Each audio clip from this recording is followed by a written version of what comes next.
All right, now the Putin-Trump meeting. Everybody's commenting on how Trump didn't walk in a straight line. He was zigzagging all over the place. He sits here, rolls out the red carpet, meets in Anchorage, Alaska at a military base. Apparently they were showing the meal services that they had for the Russians, and it was very rudimentary. It was like a free hotel breakfast, complimentary cheap hotel preference, even worse than that, which is understandable. It's kind of weird to roll out the red carpet and give them 5-star dining when we're spending $100 billion at war with them because they invaded Ukraine. But here's Trump and Putin embracing themselves. We're going to go through some of the top clips of this historic meeting. You see President Trump now clapping for President Putin, who is coming his way. Putin makes the funniest faces. Right now, let's watch and see. As the reporters are asking questions.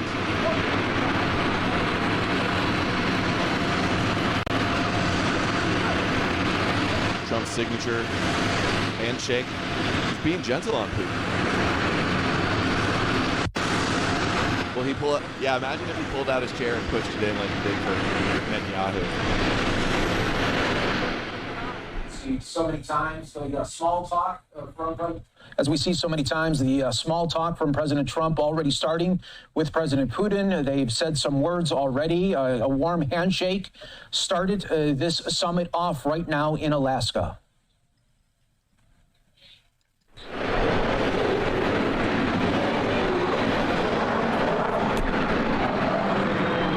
Walking the catwalk together. Oh, that's right. They flyover. They didn't show it. Didn't get to see it there, but there was a flyover that just happened ago, and now they are posing here for pictures. In an alpha dog move of superiority, Trump flies over the B-2 bomber, the best bomber America has that we know of that did the bombing of Iran. Flies over. We'll show you the other angle of that. That just happened moments ago. This is a dick measuring show-off contest. We've got the greatest bomber in the world. Flies it over his head. These faces Putin does when they ask him, the reporters yell questions at him, are just too funny. Mr. Putin, did you underestimate Ukraine? President Putin, will you stop killing civilians? I can't hear you. I don't know. I cannot hear your question about killing civilians. Did you underestimate Ukraine?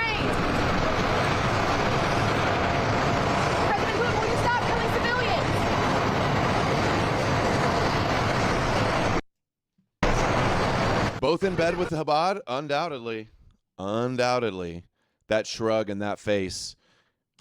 People are commenting on how they walked him through all of the, what are these, F-22 stealth bombers? F-45? Not sure which ones these are. Showing.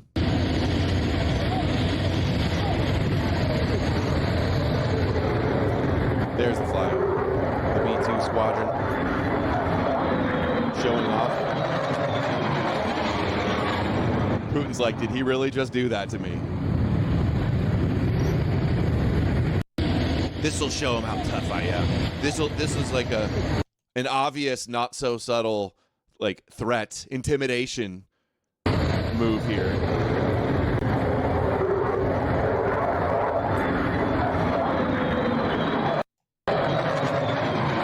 What do you guys think of that?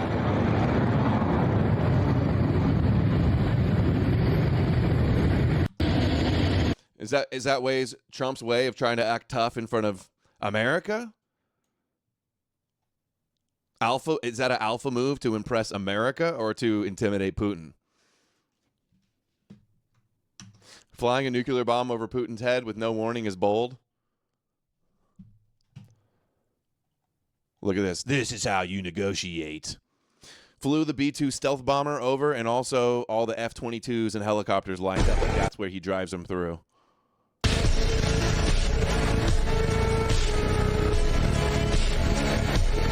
Pretty epic imagery, though, if I do say so myself.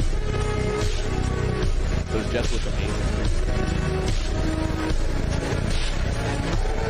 They also rode in the Beast together in Trump's limo. The two-headed beast.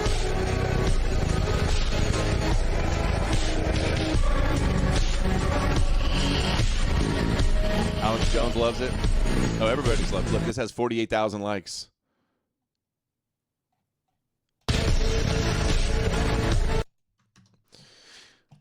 President Putin is okay. This is his face again. More faces he makes. Whenever the reporters just yell hard questions at him, he just makes his funny faces. He just makes his meme faces. That's all he's got to do. He's mastered the meme face. Remember when like the naked girl ran up to him with her boobs out, and he was like, "Oh, okay, oh yeah, very nice." That was probably the most epic one. Press. Thank you, press. Thank you, press. Thank you, press. Thank you, press. Let's go. Thank you, press. Thank you, press. Thank you, press. Let's go. Come on, guys. I imagine though, like the media doesn't yell out questions like that to him in Russia, right? So he's probably not so used to a bunch of reporters yelling out different questions from across the room. It may be a little chaotic, a bunch of people all yelling different things at you, and you can barely hear any of them. Guys, can we stop with the body double stuff, really? Press. Thank you, press. Thank you, press. Thank you, press. Thank you, press. Let's go. Thank you, press. Thank you, press. Thank you, press. Let's go. Come on, guys. Come on, guys. Let's go. Let's go. Thank you, press. Let's go. Thank you, press. Thank you, press. Thank you, Press. Thank you, press. So people are already memeing this one, memeing him saying things with this one. A flyover is a respected gesture, not an intimidation? I don't think so. Guys, what do you mean buying BS? What did I say I'm buying? Goy slop? Of course it's goy slop. I'm talking about how it's just his facial expressions and the memes. Thank you, press. Thank you, press. Thank you, press. Let's go. Thank you, press. Thank you, press. Thank you, press. Let's go. Come on, guys. Come on, guys. Let's go. Let's go. Thank you, press. Let's go. Thank you, press. The faces he makes. Trump makes some funny faces too. All right. Putin says Putin validated. It is weird. It's like you'd think if anybody would be allies around the world, that Russia, being like a mostly white Christian nation, would be like Europe also. I feel like there's bigger forces at play. And like Mark Levin said, God's war. God's war. The fact that there's so much religious influence in the world, so many high-level connected Chabad rabbis and Christian Zionists to our politicians, the Russian Orthodox Church, the Orthodox Jews and rabbis in Israel, and the fact that like we know all their religions are rooted in a big end times war.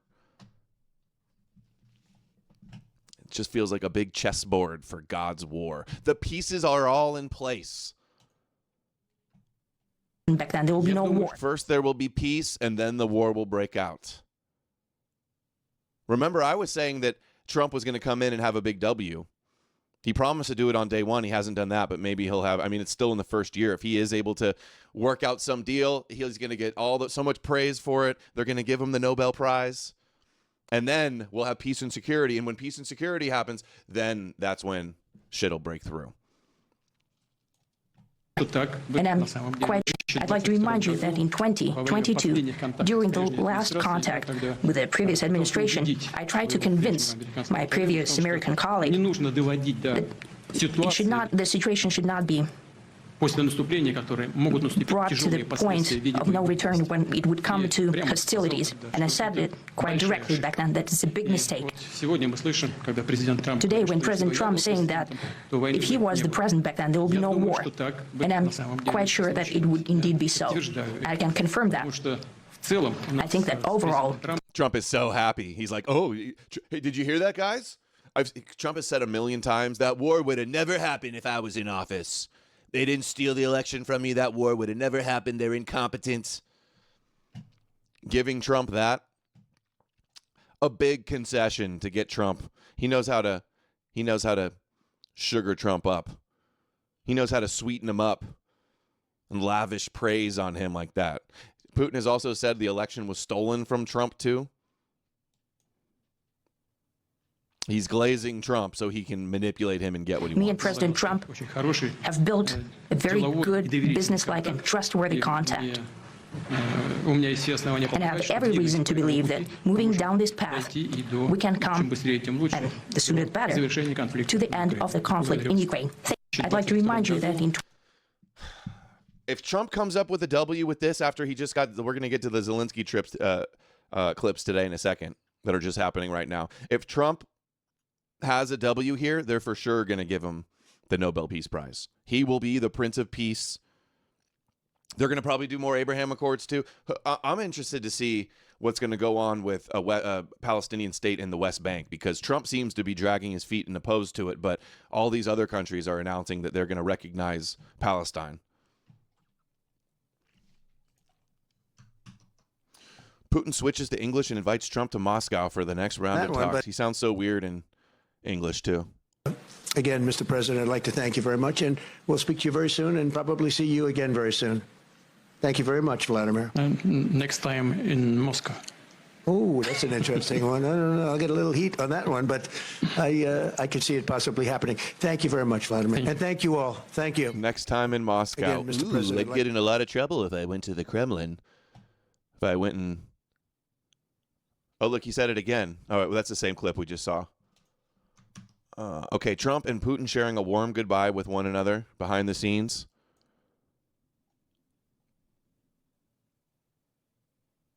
They seem like such bros. It seems like they're like total bros. Trump doesn't act like this with Netanyahu. It feels way more forced with Netanyahu. But they feel like bros. I wish we could hear what they're saying. Where's the lip reader?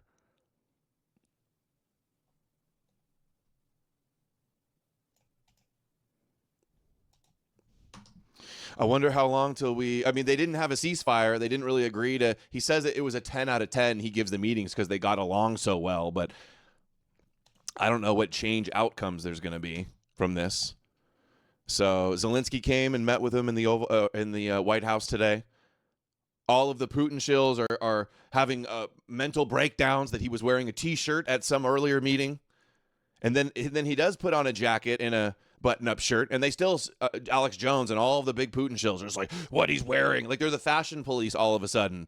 As if what this guy's wearing is the most important detail of what's going on. Outrage. Oh, he's so disrespectful. He's not wearing a tie. Oh, it doesn't even seem genuine or organic or authentic how much all these MAGA Trump and Putin shills are acting outraged. Feels like faux outrage about what he's wearing. But Trump commented about it. Remember last time one of the senators said, "Why aren't you wearing a suit? It's so disrespectful. Nobody likes it." And then now they have another encounter here. President Zelensky, you look fabulous in that suit. I said the same thing. Yeah, you look good. I said the same thing. Yeah, looks good. I said the one that attacked you last time. See, I remember that. Yeah, I apologize to you. You look wonderful. No, my first question for you, President Zelensky. In the same suit. Oh, you're in the same suit, and he's got a new suit on. You see, I changed you. Maybe yours is much better. President Zelensky, you look fabulous in that suit. I said the same thing. Yeah, you look good. The necktie is a leash of the cabal. Yeah, I don't like ties either. I said the same thing. Yeah, looks good. I said the one that attacked you last time. See, I remember that. Yeah, I apologize to you. Fashion matria. Yeah, they're all having a good laugh about it, and Alex Jones is having like a breakdown. Zelensky arrives in White House in a Bond villain suit.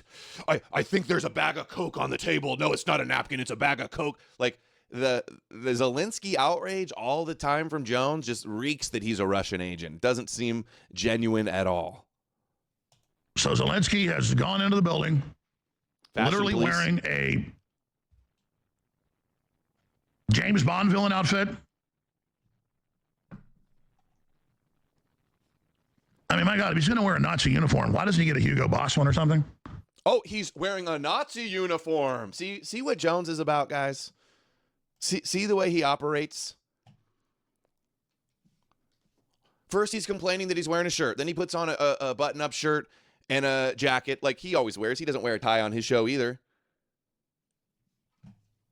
Oh, my Nazi Hugo Boss. He's a Bond villain. He's evil. No matter what he does, you're going to kvetch and talk shit. And no matter what Putin does, you're going to glaze him. And you're going to be a sycophant. These guys just make it a little too obvious. I mean, my God, if he's going to wear a Nazi uniform, why doesn't he get a Hugo Boss one or something? I mean, seriously. A Nazi? Oh, I can't see his wearing.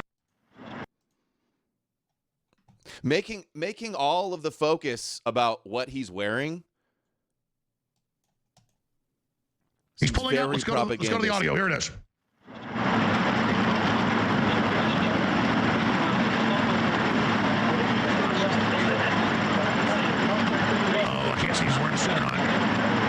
suit. President Trump, sir, your message to the people of Ukraine as world leaders gather here today. He's wearing a suit. No tie.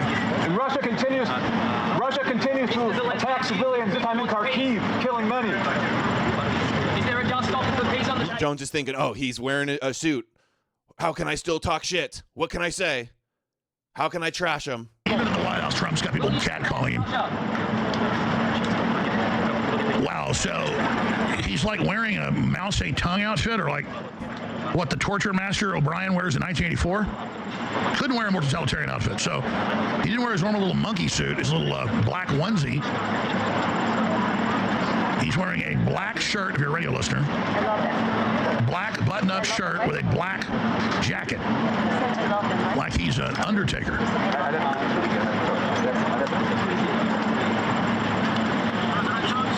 And that's his gimmick. Guys, pull up photos of Zelensky in a suit.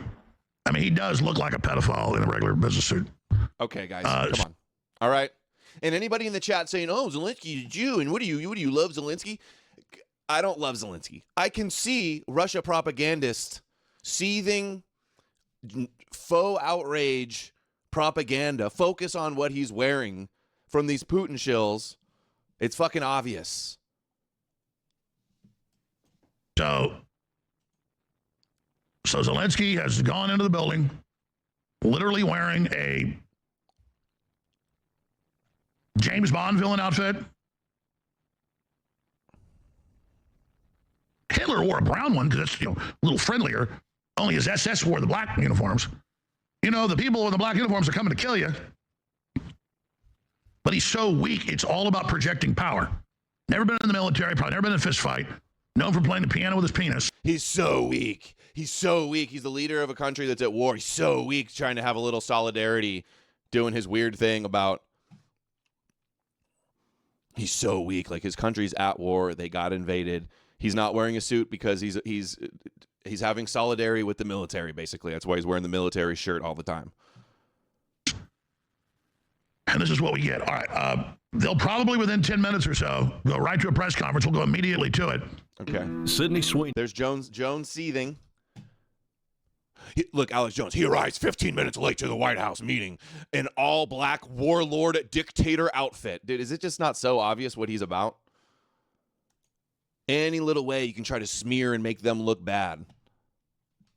Is this going to play? Maybe we don't need to see it. We kind of already watched it. And it just might be the clip of him. Okay, not playing. Now let's get into the meeting, what they say. There's some big tweets going around, some big clips going around. Last time they got in such a fight, J.D. Vance attacked him because he wasn't thanking him enough or some shit. So he comes in and thanks him right away. Thank you very much. Learned from last time, from that mistake. Thank you very much for being here. Thanks so much, Mr. President. If I can, first of all, thank you for the invitation, and thank you very much for your efforts, personal efforts to stop killings and stop this war. Thank you. And using this opportunity, many thanks to your wife, First Lady of the United States. She sent a letter to Putin about our children, abducted children, and my wife, she, First Lady of Ukraine, she gave the letter. It's not to you, to your wife. I want it. I want it, he says. So his wife has a letter for Melania. Yeah. So we're saying this sensitive topic, please. And thanks to our partners, and that you supported this format, that after our meeting we can have leaders who are around us, the UK and France, Germany, Italy, Finland, EU, NATO, I mean all partners around Ukraine supporting us. Thanks to them, and thank you very much for the invitation. Thank you very much. So very gracious this time. Doesn't want to repeat the mistake of last time. Let's hear this clip. President Zelensky, are you prepared to keep sending Ukrainian troops to their deaths for another couple years, or are you going to agree to redraw the maps? Thank you for your question. So, first of all, we live under each day attacks. That today have been a lot of attacks and a lot of wounded people and the child. Lots of attacks today. That small bomb. Yeah, they're trying to manipulate Melania to manipulate Trump, probably. The wifey back channel tactic. Small bomb. 1 year and a half. So we need to stop this war, to stop Russia, and we need support American and European partners, and we will do our best for this. So, and I think we show that we are strong people, and we supported the idea of the United States, personally of President Trump, to stop this war, to make a diplomatic way of finishing this war, and we are ready for trilateral, as President said. This is a good signal about trilateral. I think this is very good. Thank you. Mr. President. There's going to be a trilateral meeting with him and Putin. That'll be big ratings. That'll be an entertaining episode. More with Zelensky, talking about NATO. They made the decision to offer Ukraine Article 5-like security guarantees, but stop short of pushing for their full membership. Yeah, well, we haven't done anything on that yet.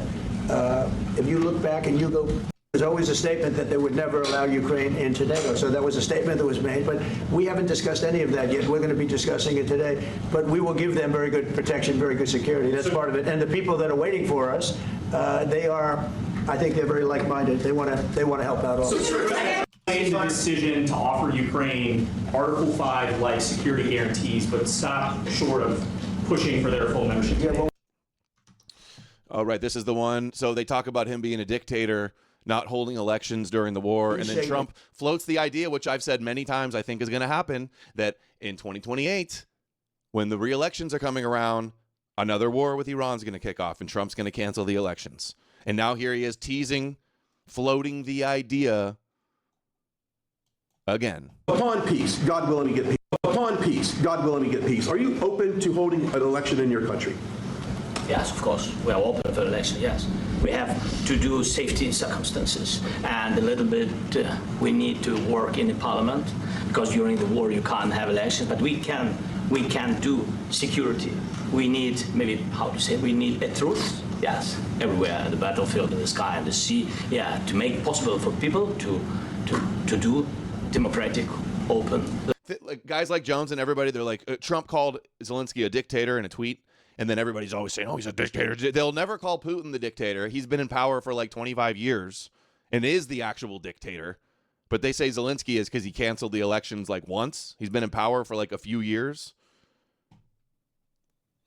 They're such bullshit artists. Legal elections. So you say during the war you can't have elections.